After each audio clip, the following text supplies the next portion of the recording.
সাধাৰণতে চাৰিটা বস্তুৰ ওপৰত জাকাত ফৰজ হয়। 1 নম্বৰ সোণ, 2 নম্বৰ ৰূপ, 3 নম্বৰ নগদ টকা, 4 নম্বৰ ব্যৱসায়িক মাল। সোণ যদি নিচাব পৰিমাণ থাকে, অৰ্থাৎ কোনো ব্যক্তিৰ ওচৰত যদি 7.5 তোলা সোণ থাকে, তেন্তে তেওঁ 40 ভাগৰ 1 ভাগ সোণ জাকাতত দিব লাগিব।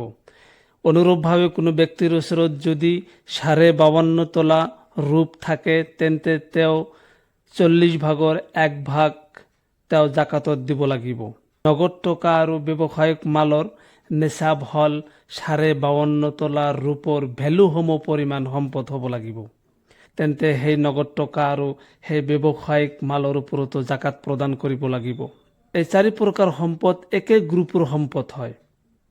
এই 4 প্ৰকাৰ সম্পদৰ ভিতৰত যিটো সম্পদৰ নিচাব পূৰ্ণ আছে, বাকী 3টা সেই নিচাবপূৰ্ণ সম্পদৰ লগত যোগ কৰি আমি জাকাত উলিয়াব লাগিব।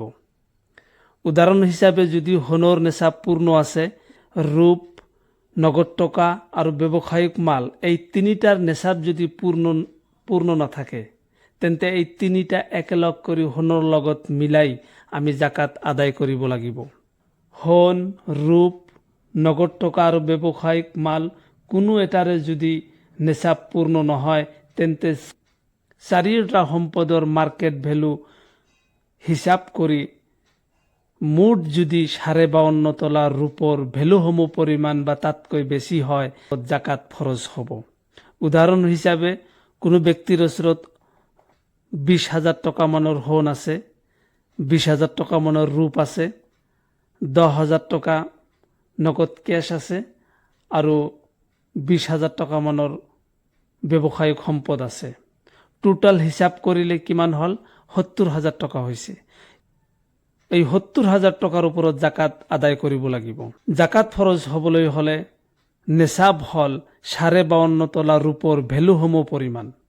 বৰ্তমান সময়ত 52.5 তোলা ৰূপৰ ভেলু হ'ল এভাৰেজ 60 বা 61,000 টকা মান হ'ব।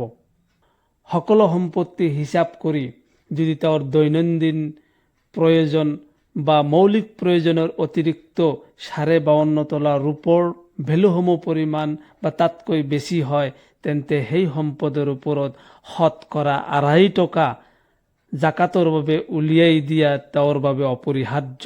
সেই সম্পদৰ যদি কোনো ব্যক্তিয়ে জাকাত আদায় নকৰে, শৰীয়তৰ পৰিভাষাত সেই সম্পদখিনি অবৈধ সম্পদ বা ব্লাক মানি হিচাপে বিবেচনা কৰা হ'ব।